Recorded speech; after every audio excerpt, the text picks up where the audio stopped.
Hey guys, Hey.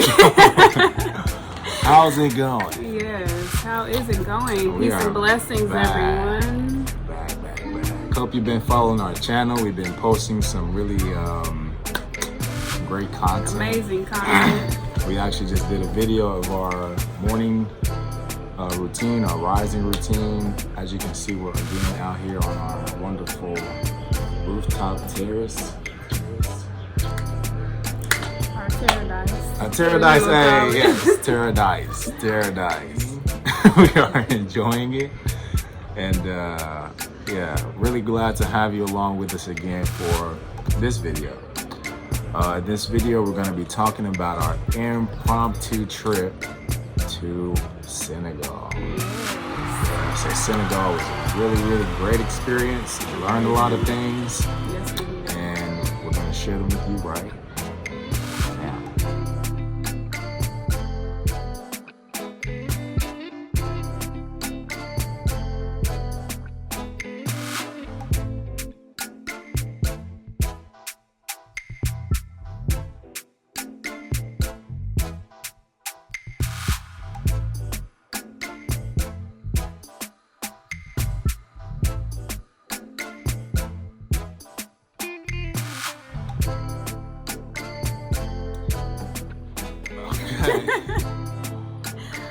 I was just going to say, before we get started, before we get too deep, I just want to shout out these amazing earrings that I'm wearing by a good sister friend of mine from Oklahoma City. Her name is Mary Summers with Polly and Mary. These are handcrafted designs. They're so beautiful. Very fun. I went to her expecting to only buy one pair that I really loved, and I ended up buying 4 pair because they were just so so beautiful, and I love them all. Fellas, y'all know what that look is. Yes. Yeah, Go it's just follow like her. when she go to Target, right? Yeah, she's supposed to get one thing at the Target. Next thing you know, the whole basket's full. My God, the count is unstable right now. Hey. But do the women care? No. Shop on. We gotta they get what we must. need. But these are lovely, and I just wanted to share. Follow Mary on Instagram. Shout out to Mary. Beautiful earrings. Women, shop up. She did You her know thing. what I'm saying? Get them all. Grab them all. You feel me? Okay. So I'm actually wearing an African American Black-owned business brand. This is the Coterie Collective. A friend of mine, Mr. Jesse Bustos, Oklahoma City, born and raised, is now using his creativity, artistic ability to create apparel and put an old school flip on the put a new school flip on the old school Peanuts Snoopy Right. kind of deal. So It's shout out pretty to dope. Yes. we model too, by the way. So if you got a big contract out there, even a small one, we're interested. But Sign me anyway, up. shout out to Miss Mary Summers. Mary Summers. Shout out to Mr. Jesse Bustos. And again, be looking out for us and supporting other Black businesses and their brands on our channel. Okay, so first things first, this was a road trip. And so we took a car. We have a driver friend of ours. If you didn't know, Senegal is the country that completely surrounds the Gambia, right? And so no matter where you are in Gambia, you can get to Senegal, but there are ways that are in place to make those trips a bit easier. They do have buses and other means of transportation if you would like to take that route. You can also fly there. You can also Learn. fly. Yeah. So it'll be a super quick flight. Probably an hour. Yeah, roundabout. Probably about an hour. Not far at all. But to drive, which is the method that we decided to take, we actually took a car, and it took us about 6 hours to get there. We left very early in the morning. It was like 6 o'clock, and we made it to the ferry, which takes you over to Bara. Am I right? Bara, right? And then from Bara, you can, practically drive across the border to Senegal. So it's so there are 2 different ferries. There's a 6 a.m. Gambian time, and a 7 a.m. ferry. So there are two that go back to back, and you depart from Banjul, and once you arrive to the other side, you enter into Bara, and that's what takes you to where you can just drive straight across the border to get to where you need to go. So that was a pretty cool experience, I would say, taking our vehicle, not our vehicle, but we had a personal driver, by the way. And so we drove the vehicle on the ferry. We were parked on the ferry inside of the vehicle. It's about a 15-minute ferry ride. You can actually get out. We got out of the car and we walked up to the top of the ferry to see the whole the Gambian River and the Atlantic coast. So that was a very beautiful experience. And there's a port fee, where you pay like a vehicle fee, and you pay, I guess it's called a port fee, which is, not very expensive, but that's what it takes to get across the border. Yeah, we have our receipts, so we'll find them and we'll put the prices up in here somewhere. Okay. But yeah, so it doesn't cost much to cross the border to catch the ferry.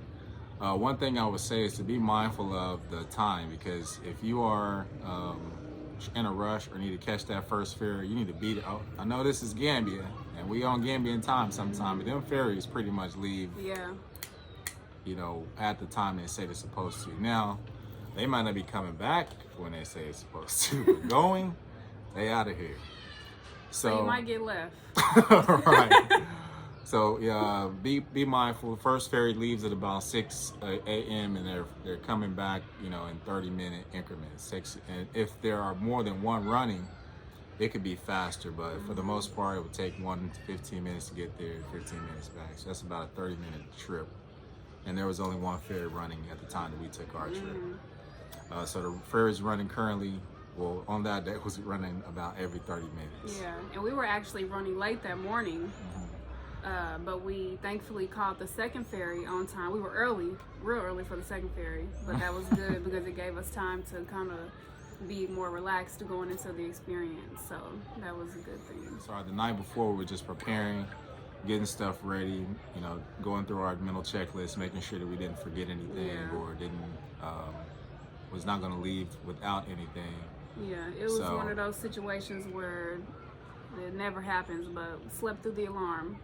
Right. I'm such a light sleeper, I hear everything, but so the driver's calling me like, oh yeah, Senegal this morning, right. And we were supposed to be leaving the house at 5 a.m. We didn't wake up till 5 a.m. Yeah. But it all worked out. The universe as always it works always it out. does. So we made it there on time. We were able to catch the ferry. The ferry wasn't very much. I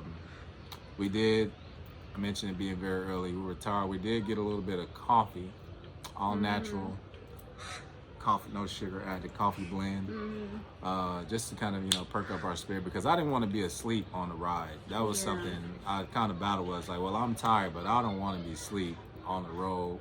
My first time going to Senegal. Yeah, we wanted to enjoy the experience and see the scenery and all that beautiful stuff, which we did. So that was it was a really great trip. The ride was smooth. The road that's paved that heads that way is a very smooth road.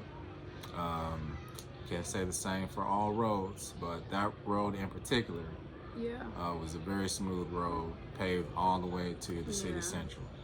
And I don't think I didn't see any dirt roads in Senegal.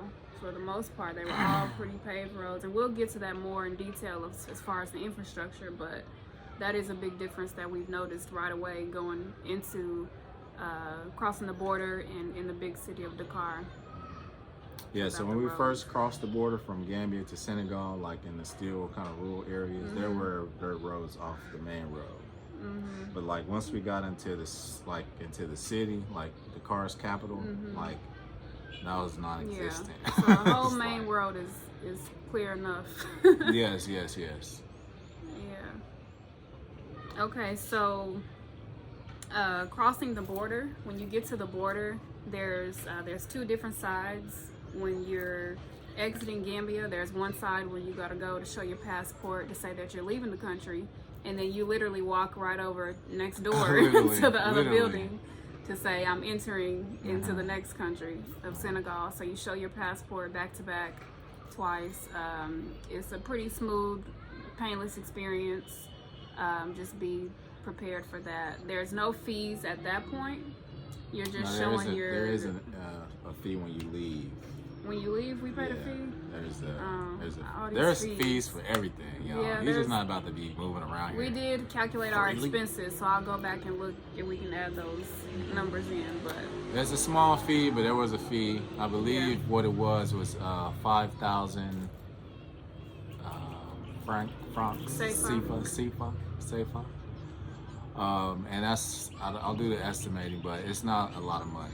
And then throughout the way, once you pass that initial gate to enter Senegal, there are like 3 other tolls that you pass getting into the car. Like 10 tolls. But the crazy thing is, like, they're like back to back. You know, like, whereas in the States, we have tollways that are like miles apart. Like, you may pay a toll here, and then like 30 miles later, you pay another one. Like, it's like from exit to exit. I was like, I was so annoyed. Like, we're stopping at another toll. we just paid. And you pay. You just stop and you pay. Yeah. You just stop and you pay. But that's also a lot of the French influence on the country as a whole and how that whole system is set up, which we'll talk more about that as well. All right, so the scenery. Oh, man. So we are from Oklahoma, and we're used to rural towns, rural areas. So, you know, driving by or driving down the street, seeing a bunch of cows, seeing a bunch of stuff like that, it's not really that shocking to us. But, you know, the biodiversity in Africa is just so different, especially when you're in places where there's a lot of land or a lot of just open space. You see all the different trees and all the different life forms that are out there.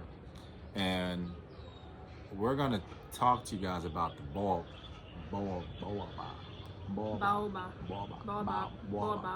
Okay, so I've heard Baobab. I've heard Baobab. Everyone pronounces it differently. Baobab. Yeah. And so I'm still working on my pronunciation. I say Baobab just because that's the way it rolls off of my tongue. But that's not. It's spelled B-A-O-B-A-B. So it's like Baobab. Yeah.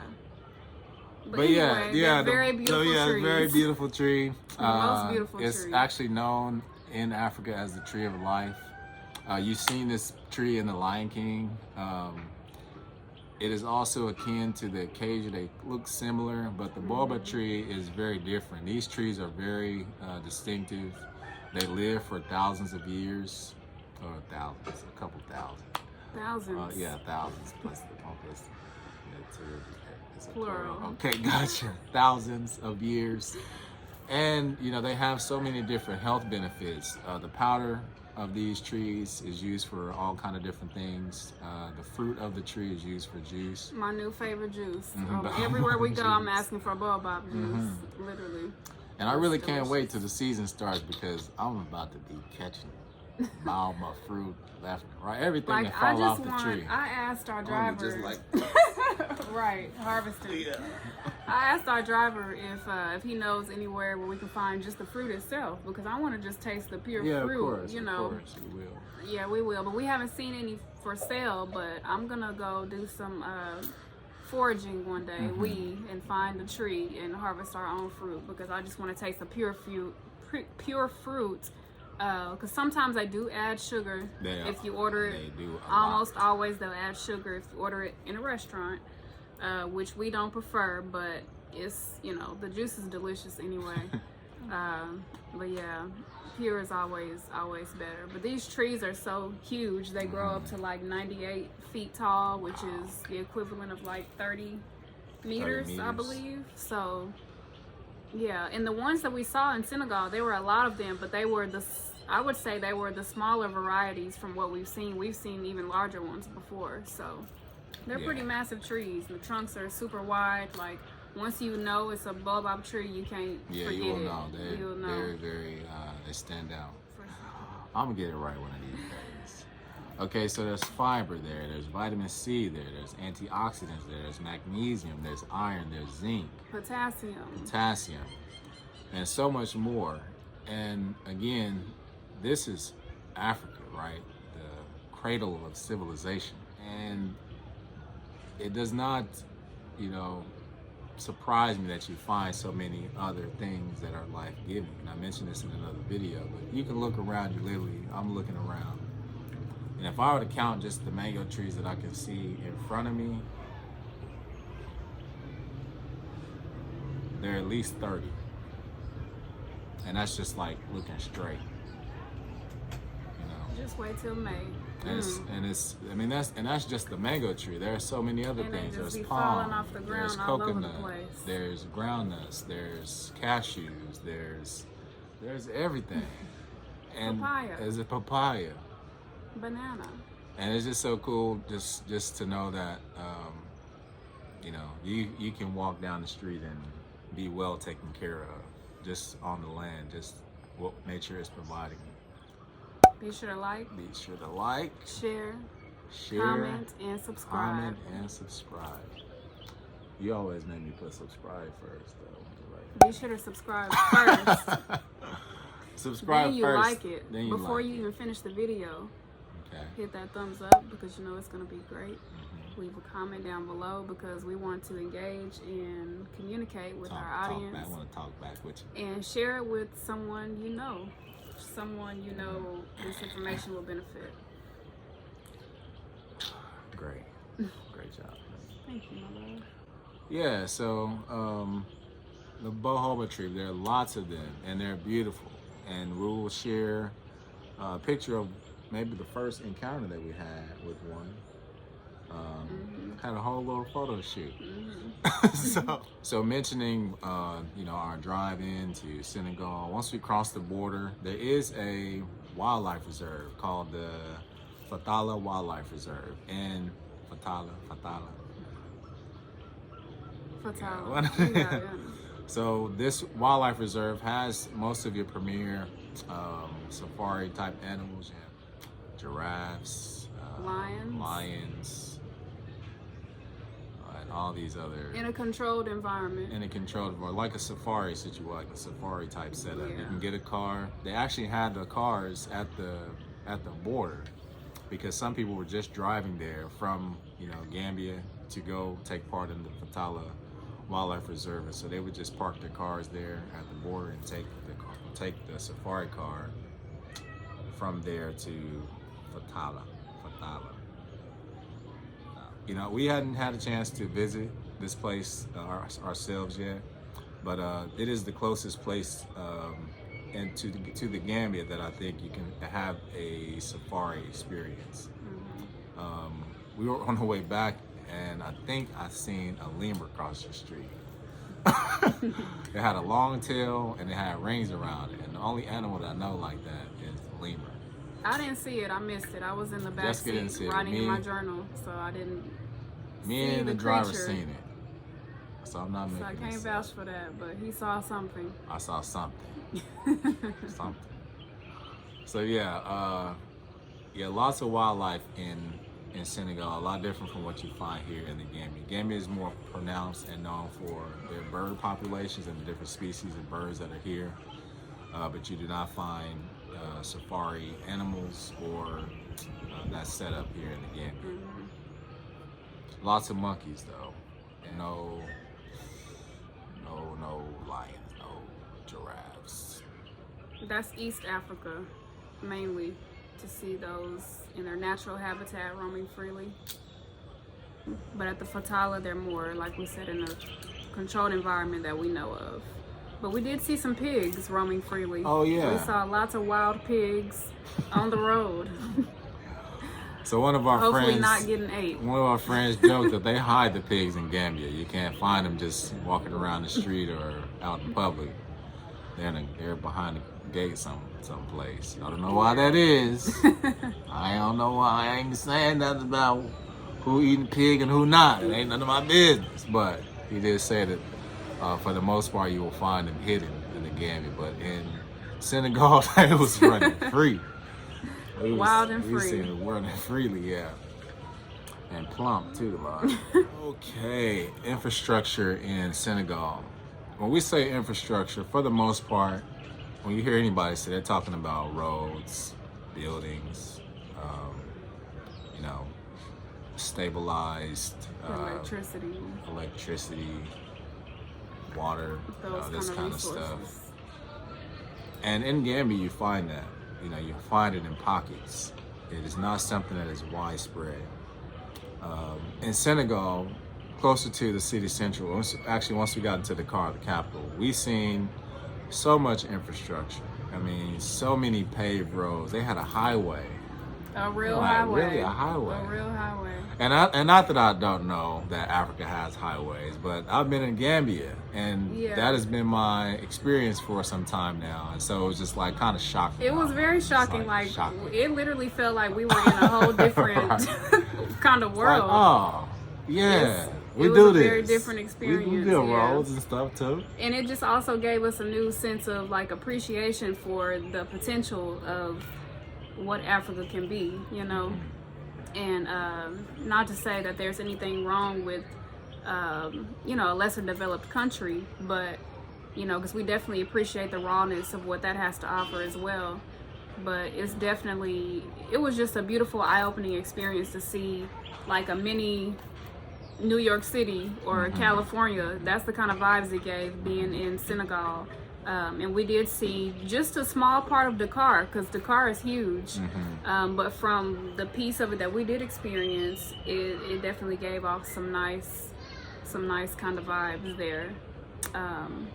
Yeah, I would say if you are just a diasporan, somebody who's never been to Africa before, I think Senegal would be a good place to start. Maybe a good place to check out and see what you think. Yeah, and we definitely met some diaspora who seem to love it there, actually. Yeah, people are making Africa home, period. I mean, I don't care where you are. In Gambia, you're in Senegal, you're in Guinea-Bissau, you're in Nigeria, you're in Sudan, you're in Zambia, you're in Uganda, Rwanda, Tanzania, Kenya. People are coming back to Africa to live, to call it home. And anywhere you lay your head here, you're going to be okay. You're going to find your tribe, you're going to find your people, you're going to find your vibes. And things will be fine for you. So when we're talking about Senegal, this place has a lot of the comforts and a lot of the quote unquote conveniences that you will find in some places in the States. If you're somebody who came from a big city and you're used to big city living, Senegal would be a much more easier adjustment to you than Gambia, where Gambia is more of like, small town, rural area, still up and coming,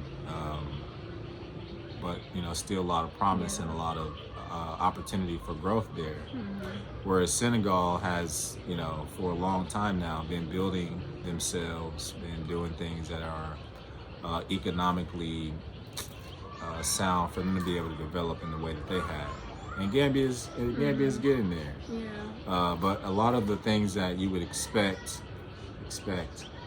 or would just love to have as a comfortability for you traveling to an African country for the first time, Senegal could provide some of those things for you. Yeah, and really just depending on your lifestyle and what you choose to experience along your journey. Because if you are a big city person and you want to disconnect from that, then Gambia may be the perfect place for you, because it's not that at all. So it may be more fitting for, your vision and how you see yourself on your journey.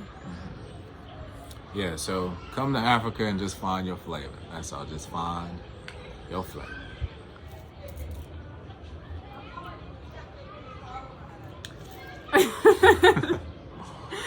Okay, so the colobane, that's what a friend of ours, that's how she pronounced it, but it may be something like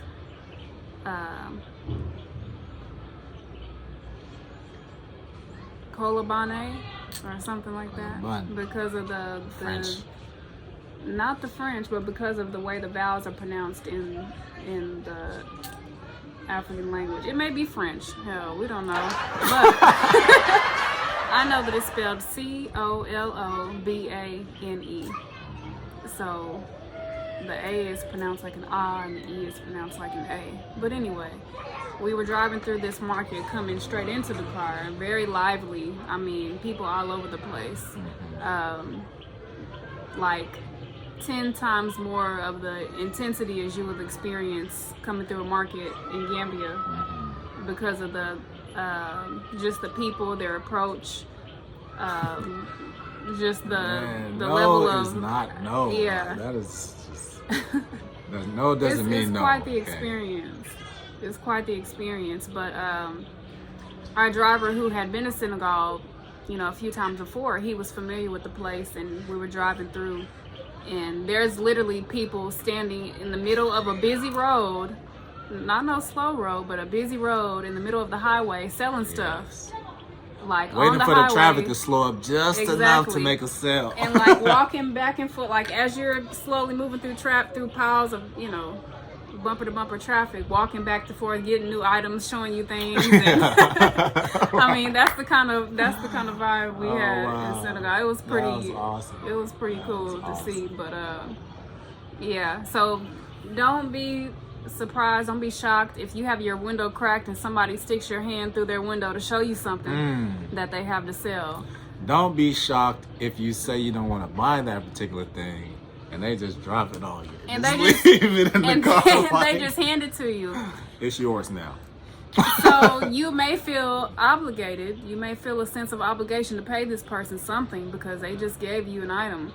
And that may be a strategy that they use for that, So it's just all kind of ways to think about those situations. But it's very interesting just to see how the people operate and how they engage and how they are so heavy on the hustle, because it's a whole another level of entrepreneurship. Yeah, right. You a baby hustler. That's about it. Yeah. And it's just survival at the end of the day. You do the things in your life that help you survive, make it through the next day, take care of your family, take care of your financial situation. They do the same thing. Yeah. Just look and it's a little all bit business. different. It's all business. And also saying that to say, be mindful of your safety and just safety precautions in general when navigating through these markets. Because like I said before, if you have your window cracked and you just riding in the back seat on your cell phone, like not paying attention, somebody can easily snatch and grab that cell phone and take off running or whatever. But we've heard multiple stories about things like this happening. So don't just be riding around with your window cracked like that if you don't got your eyes peeled. Don't be doing this out the window. Don't be doing that out the window, because that's an easy way to get snatched. Oh, I was just taking a selfie. An easy way to get snatched. Yeah, even when you're walking down the road, if you're walking somewhere or walking through the market with your purse or your backpack, just be mindful of those things. It can happen anywhere, but just be aware, especially when you're in a new area. Facts. And learning how things operate. Facts. Okay, language. Senegal is what they call a francophone country. Which francophone.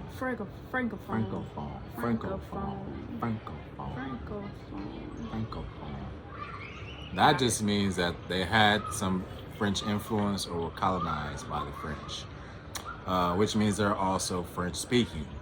Now, to me, this was like okay, they speak French, cool, but I'm still gonna be able to slide a little English in there every now and then. So you thought. Yeah, right. These, the thing is that here in Gambia, they speak wolof. We've been learning a little bit of wolof. We can speak a little bit introductory kind of language with wolof, but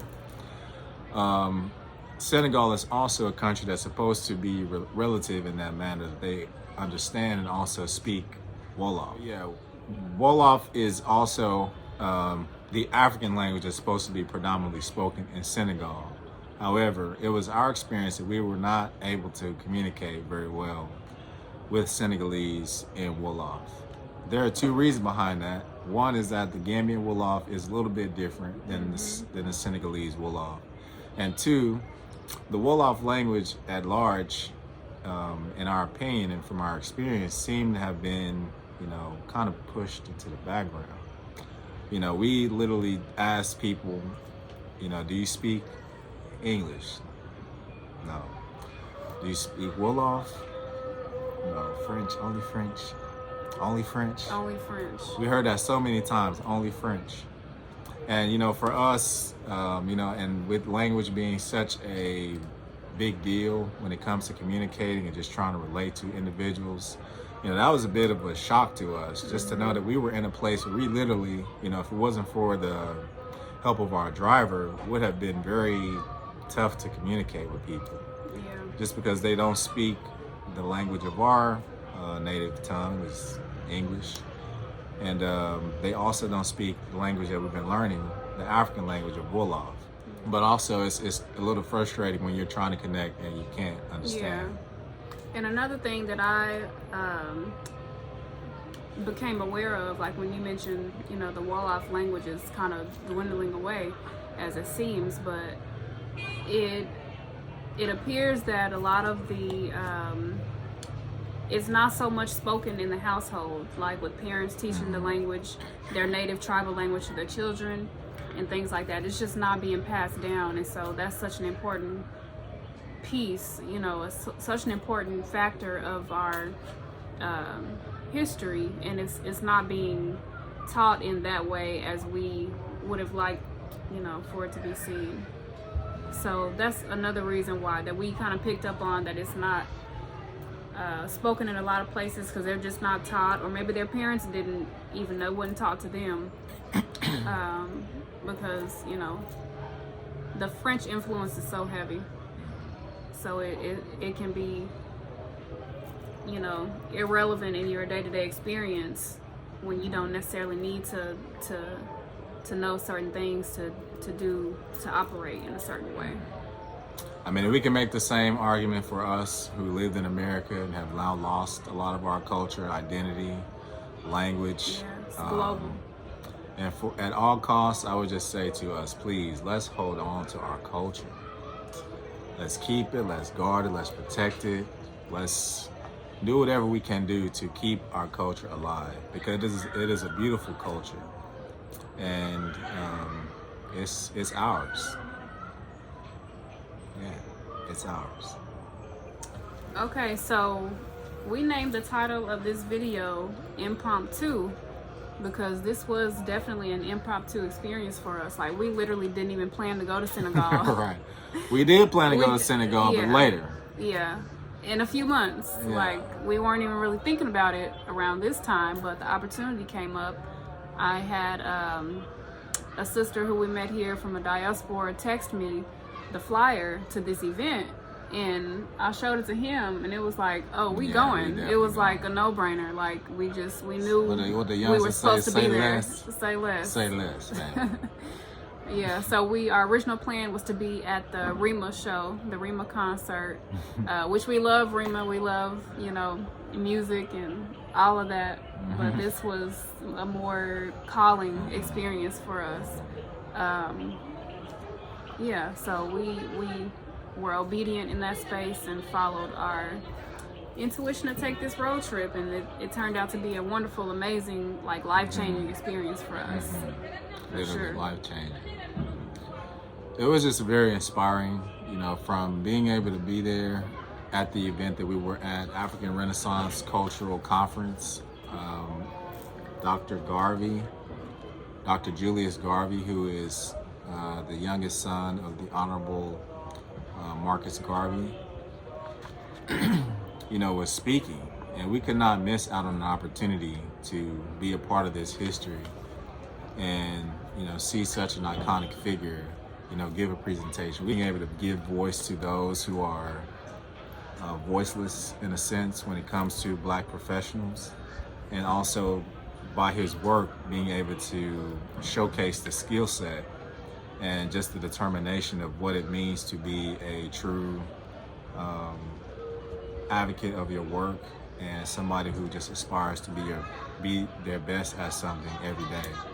And Dr. Garvey is now 89 years old, and that just like blew my mind, right? Because we think about ourselves And we're just babies, we're just getting started, we're just now, making our own imprints on this world that will, last for generations to come. Yeah. But, there are people around you, surrounding you out there in this universe who have been putting that work in, been putting their time in. And still moving. And are still as motivated to do so as they were when they first got started. So that's just a little encouragement to you, to the youth out there. It's not over for you yet, baby. You're just getting started. You just getting your feet wet, as they say. And keep going, because this life is long if you make it that way. And there are a lot of things that we can accomplish. Yeah, and be observant, because for us it was very enlightening just to be in the presence of such powerful and impactful individuals. Not only Dr. Garvey, but so many more who we were in the presence of, and we did get the opportunity to meet him and to have dinner with him, and it was amazing. Got fresh too. Oh yeah, we did. So yeah, we made it a whole event. Got custom garments made. This is a very special trip to be invited to join Dr. Garvey and so many other powerful figures for dinner.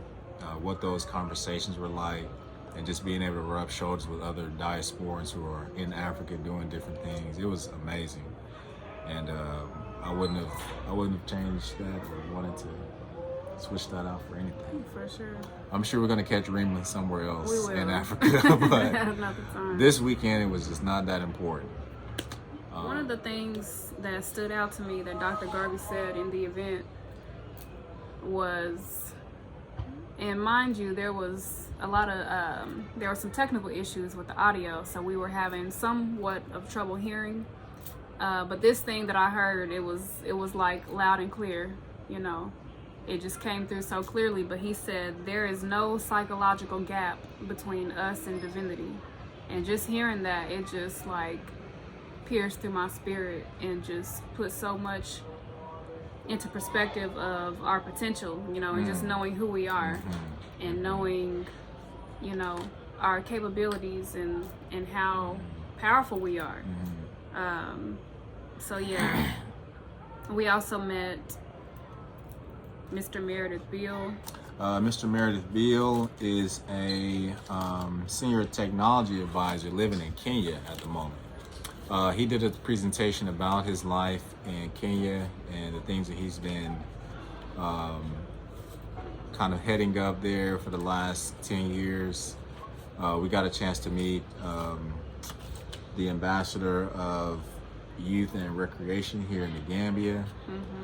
This guy has done everything. He's won awards. He's been advocating for a lot of the music and artistry that comes out of the Gambia. People know his name everywhere. Mr. Oko Drame. Mr. Oko Drame. And we met him for the first time, and it's almost like one of them situations where you meet somebody and it feels like you've known him forever, because he just has such an infectious personality. Right. Such an uplifting spirit, and he was just so just felt so warm and comforting. Like he said, like, we've been knowing this man. So we got some great photographs with him, got a chance to talk, and since he's here in the Gambia, we'll get a chance to sit down with him and discuss more about some things that we could help him with and things he could help us with, and yeah, it's a good situation right there. We also met another brother from Atlanta who is running a project called the Made in Africa Project. His name is Rashad Mahdi. He was also a speaker at the second day of the event. He's also a speaker there. Him and his family been living in Senegal for 8.5 years. Yes, very powerful. 8.5 years. So it's possible, man. Anything is possible, you guys. Just put your mind to it. Get around people who are inspiring, who are movers and shakers, and who challenge you to be your best. So when we talk about language, going back to one specific part of the event, there was a discussion panel, and the topic of discussion was language and how big that language is, like our greatest barrier, when it comes to our culture. But one thing that came to me, we met with some students from the university there who was with the Pan-African organization, and they were so like excited to meet with us and to just to get to know us and to connect with us. And I was like literally overwhelmed with sadness in this experience, because there was only so far that the communication can go. Like there was no common language for us to speak. They were French speaking, we were English speaking, and we knew a little bit of wolof, and they didn't speak any wolof. So it was, you know, that was a very disheartening thing, because we really were super excited to just connect with these people, and they wanted to meet us and get to know us. But it was just like, it kind of got awkward in a sense, because it's like there's only so many words that we can say that either of us are going to understand. There was a young man who pulled me to the side, and he was just so like adamant on just getting his thought out to me that, again, like Jessica said, it was a little awkward, but I was happy to know that somebody was willing to go to that length to get, you know, to communicate, you know. And he was simply just trying to tell me that the way we were dressed, you know, we had on our traditional African garments, and that he was just happy to see us wearing African clothes. He was and so it took excited. him like 10 minutes to tell me that. He's like, you're, yes, this. You know. He was trying so hard to find the words. He went through his whole brain catalog of English words, you know, and found words to tell me that, you know, I think what you're wearing, like your dress, African is strong. I was like, and I understood what he was trying to say, and I was just flattered and also humbled by the fact that, you know, we go different places in the world, and we just, you know, we receive this kind of love that is almost indescribable. And you know, I'm grateful for that, because we've made really, really great connections. We've got a lot of great people in our corner and on our side, and you know, it never fails that when we go someplace, we do find, you know, the people that we are supposed to find, and those people find us also. Okay, so yeah, gotta get a little light out here, I'm sorry. okay, so one of my favorite presenters at this event, and I'm a little bit sad that he was not physically present, but it was still such a great experience just to be in the room with his energy, was Professor PLO from Kenya, a very prominent figure, lawyer there, director of the law school, and just a huge advocate, and shares so much like powerful insight on revitalizing and rebuilding Africa, you know, starting with our youth. And he's just such a great speaker in so many thought-provoking ways when it comes to that. So we're gonna share his video clip here from that presentation.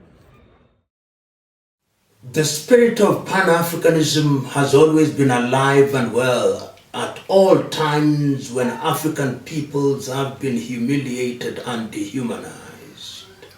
History teaches us that when slavery was at its height, Africans, wherever they were, in the Caribbean, in the United States of America, even in Europe, raised their voices, even if those voices could not be heard at their most eloquent.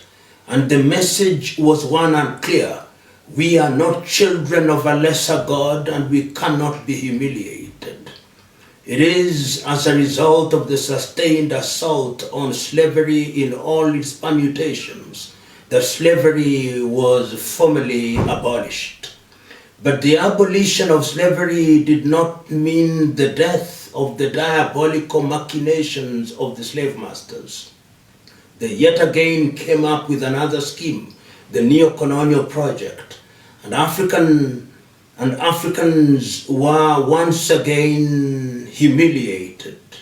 The colonial masters sitting in Berlin in 1884 to 1885 parceled out the continent of Africa into spheres of influence, And Africa became no more than a plantation, and Africans became hewers of wood and drawers of water for the benefit of the colonial regime.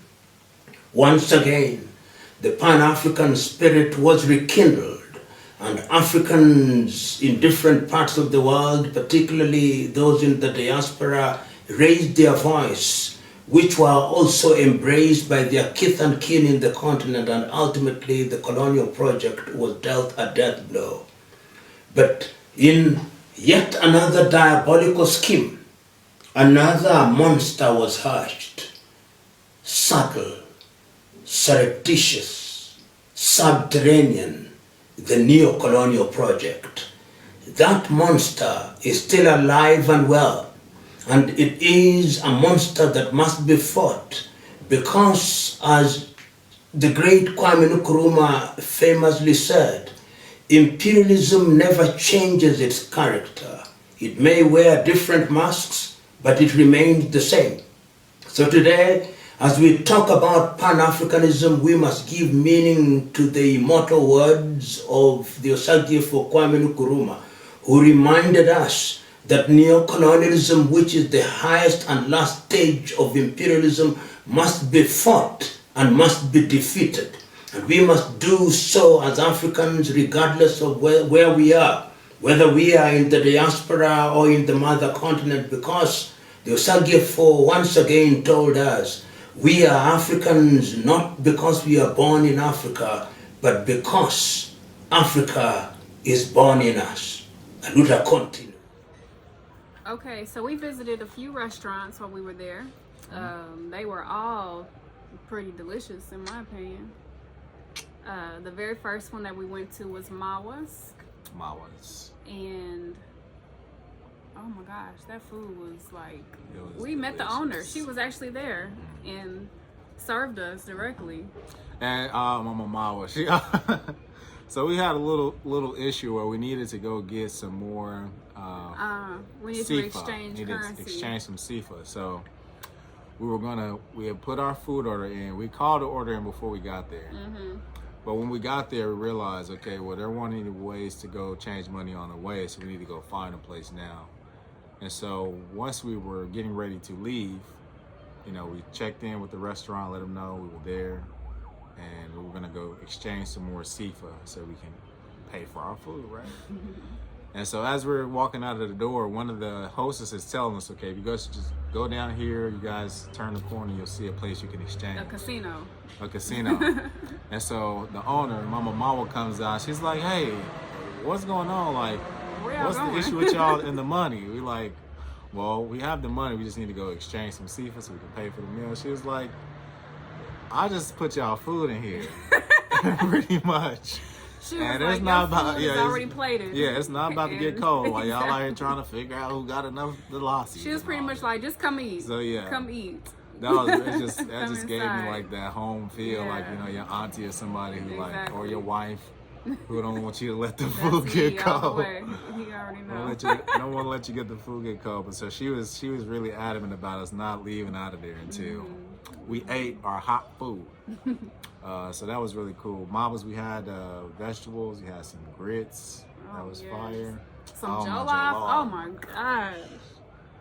So we discovered, whoa, man, that's a whole nother conversation. We gotta keep going because wow. It was good. It was good. Now again, let's do a little brief history. Jollof rice was originated in Senegal, to our knowledge, is what we know. Our first introduction to jollof rice was Nigerian, and we thought that was the best. But the amazing jollof. But yeah, it gets deep. Senegal started it. Everybody else replicates it or duplicates it or tries to imitate it. But you're tasting the real thing.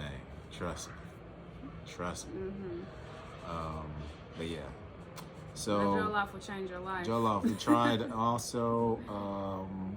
We went to a place called the Jollof Hotel. We went to a place to eat called the Jollof Hotel. Again, all French speaking, all French menu. The waitress did not speak English. She had to bring somebody over who could speak a little bit A more little bit English. of English. Yeah. And you know, that helped us out, but Pretty much Google is gonna be your friend. If you're at a Yeah. restaurant, you're gonna have to be Googling some stuff to see yeah, what we it didn't is even on the think menu. about that. We were pretty much looking up stuff Yeah. with the French 'Cause name.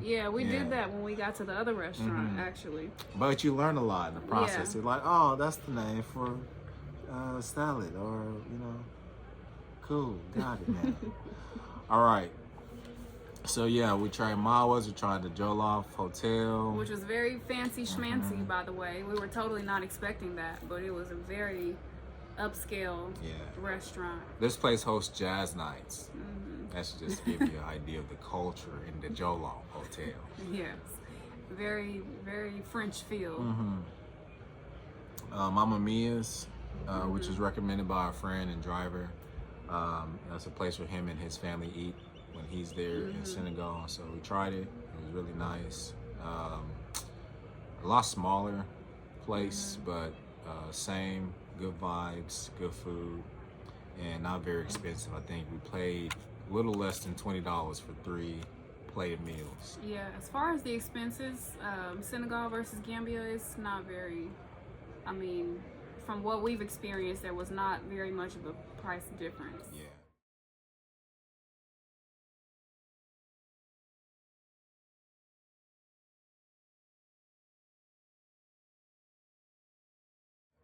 I mean, maybe depending on, you know, certain areas where you go, because there are some places that are a lot fancier there in Senegal versus in Gambia, so you may see some differences there, but overall it's pretty similar. Yeah.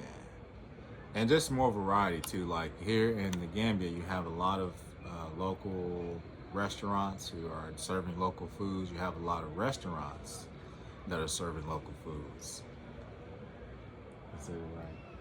What I'm saying is you have a lot of Gambian-owned, operated restaurants that sell Gambian dishes, yassa, fish, all this kind of stuff. But you also have bigger restaurants, right, that still serve the local dishes. So there isn't that much variety on a particular menu, place to place. Now, you can go to some places and find, you know, some differences, but for the most part, a lot of people are carrying the same items. Unless you go down to Vibrations Kitchen. Good Lord. This is a different You over catch there. those vibes. Yes.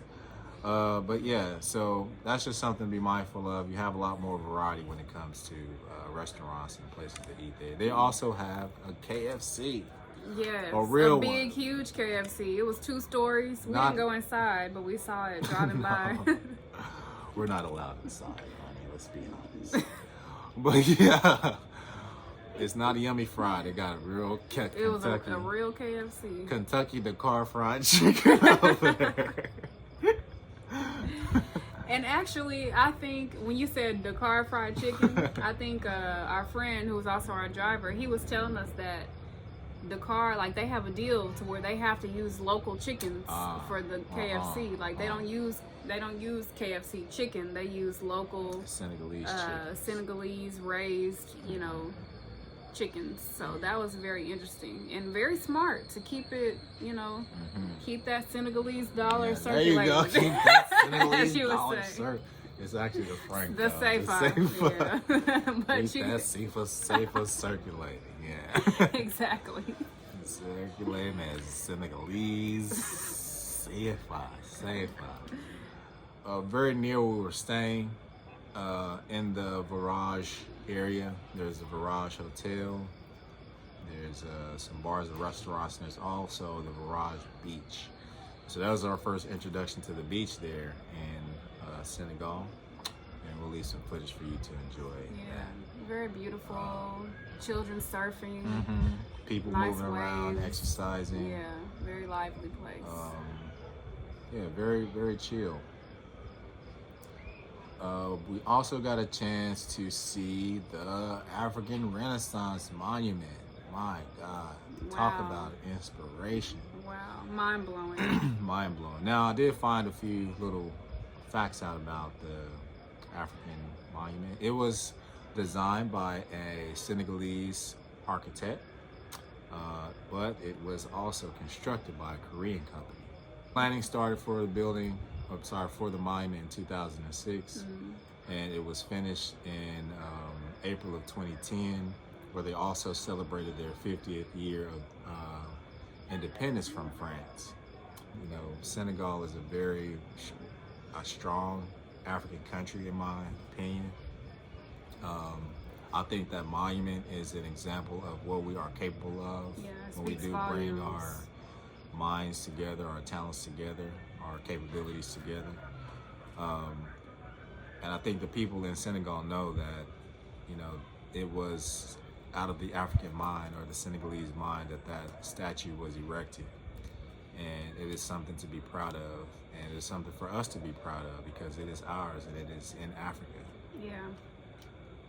And it just is so symbolic and so representative of, you know, our culture and who we are as a people. Like there's the baby is like pointing, you know. Like he's the one giving them directions, right? Giving the direction, like the youth are leading the future. Exactly. And then the father is like holding the baby and the mother and the wife. So that was so powerful to see the protective symbolism behind that. And it's just the strength of the Black family in unison. You know, we did also catch a local art shop that was nearby, and we bought our first Senegalese artworks. Yes, we did. So we handcrafted in Senegal. Got a nice picture to bring back and put on the wall. And we are very, very much collectors of African artifacts. We love going to different countries and picking up different things. One of the things that we get for sure is a mask and a flag. So if there are African masks available, you know, from the culture or from the tribes that are representing those different countries, we love to pick up that kind of stuff.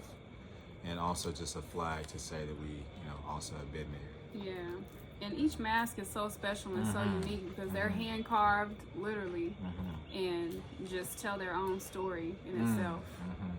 Another cool thing we got to go see is the Woman King. Yes. So, how dope is that to see Woman King in Africa? In Africa, right? That was like, the whole vibe, the whole thing was dope. Like getting to the theater. A brand new theater. Getting our tickets, getting some popcorn. Yes, they have popcorn, all the snacks. Waiting 10 to 15 minutes for them to clean the theater before we can go in and sit down. Yeah. Just like everything about the experience was just on point, you know. And we hadn't seen a movie since we've been here. We just found out that Gambia does have a theater. We don't know what they're showing, but it just wasn't like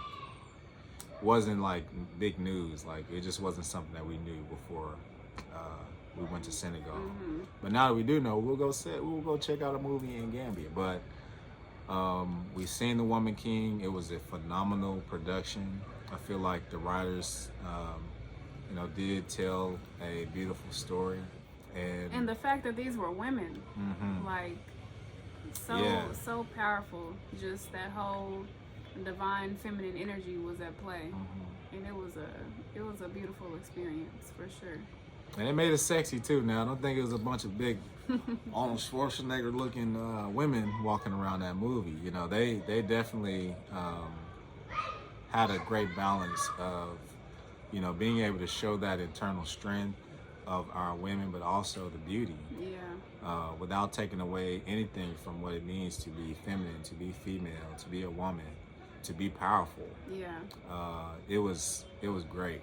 They captured it very well, and it was so captivating just to really get to know the story of the Dahomey tribe of the country of Benin. So do your research and learn more about that era and that experience. I tried to look over at your face during parts of the movie. Were you getting emotional at all? Oh yeah. Was any parts like hold back a tear? Yeah, I definitely, eyes was watering. Me too. I just didn't want to tell you. I know. But anyway. I know you. Anyway. Yeah, Very powerful movie. Whew, yeah. Whoa. It was Deep a great story. one. Deep story. But again, it was just great to be in an environment where, you know, you could do something that you're used to, just going to a movie and enjoying. So it was great to see The Woman King, a movie about Africans in Africa. And we will be going back to see the Wakanda Forever, possibly, For sure. if it's not showing here in the Gambia. Yeah, we're gonna go all the way to Senegal to see it. If we gotta go all the way to Senegal, we're gonna go. We're gonna have to wait till February for your birthday. It's not gonna be in the theaters by then. No. So When is it gonna be in theater? it'll be in theaters here in December. So that's next month. So why we can't wait till February? You saying that's too long? I don't think the movie's gonna be there in February. Oh. The movies, I don't even know how long movies stay in theaters anymore. Who knows? We'll see. But yeah, if it's there, sure, why not? Before Woman King, we haven't been to a movie theater in a long time. It's been a minute. So yeah, all in all, we had a really great trip. We were able to make a safe journey back. We ended up leaving at midnight so that we could be able to take, you know, those 5 to 6 hours to catch the first ferry coming back to Gambia. We originally thought to take, because we went to go see our movie, and the movie ended about 4 o'clock in the afternoon. And at that point in time, there was no real guarantee that we'd be able to catch the ferry, which leaves at midnight. That will be heading back to Gambia that same night. So we just went ahead and took some time to rest and relax, and took off at midnight that morning, and made it to the Gambia roughly around 6 or 7 o'clock. Yeah, with plenty of time to spare. Yeah. So definitely coordinate that time for yourself to allow smooth travels. Yeah. Okay, honey. So we've been to Senegal. We've been to Senegal. We're in Gambia. We're in Gambia. Now we are Senegal Black is Food our International, right? 4th African country. Wow, you hear that? Senegal was our 4th African country. The first was Kenya, which we love Kenya so much. It holds a very special place in our hearts. That's where our business baby was born. Yeah, so we got the idea. That's where Black Fruit was. It was thought. conceived. Yes. Yeah. Oh my God. Maybe we'll tell that story another time about how we actually came with the name and all the different names we were thinking about in the car before we was like, oh, that's it. Yeah, it came out of a car ride. Yeah. We were in Nairobi or Naivasha, one of those, but yeah, good times, good times. So Kenya was our first African country. While we were there, we got to step foot across Tanzania, which we will be going back to Tanzania to fully Tanzania.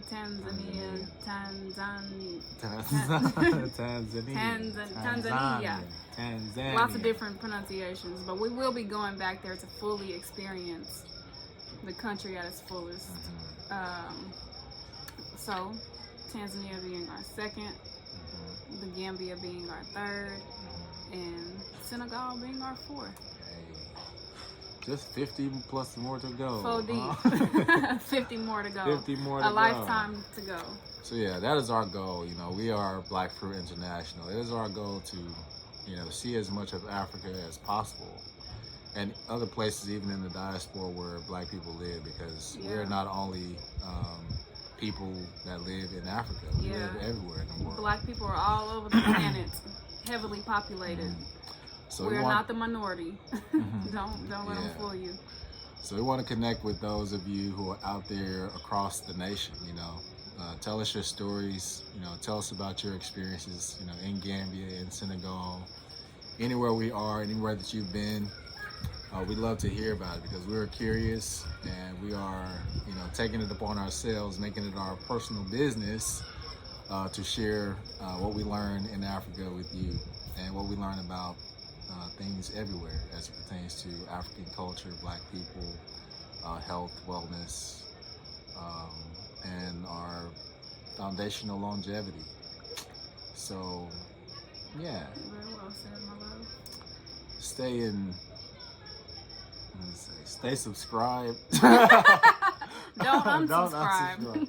And then I seen too, like some people said, like after you get so many followers, like subscribers, sometimes the algorithm will unsubscribe folks. Have you heard about that? No, I have not. Yeah, so check to make sure every now and then, just check to make sure you still subscribe. People? Yes. That's weird. Yeah, you definitely want to stay subscribed because you want to stay connected. We want you all to stay connected. We want to share our journey, our experience, and we want to continue to promote Africa in a positive light and inspire others along the process. So stay tuned.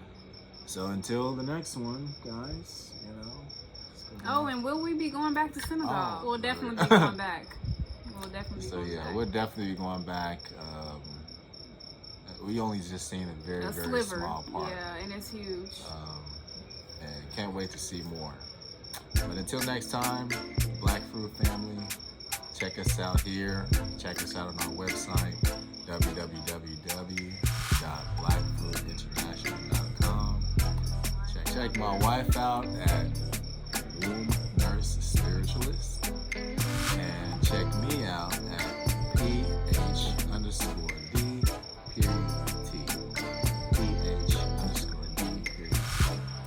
And yeah, I'll be sharing. We'll be sharing lots more. And can't wait to see what you guys have to say about this video. Yeah, let us know your experience if you have traveled to both Senegal and Gambia. Your opinion, your views on just. Did you get jacked? Was it a good time? Did you surf on the beach? Do you speak French? What is your experience? What was your experience? I would love to hear it. And until next time,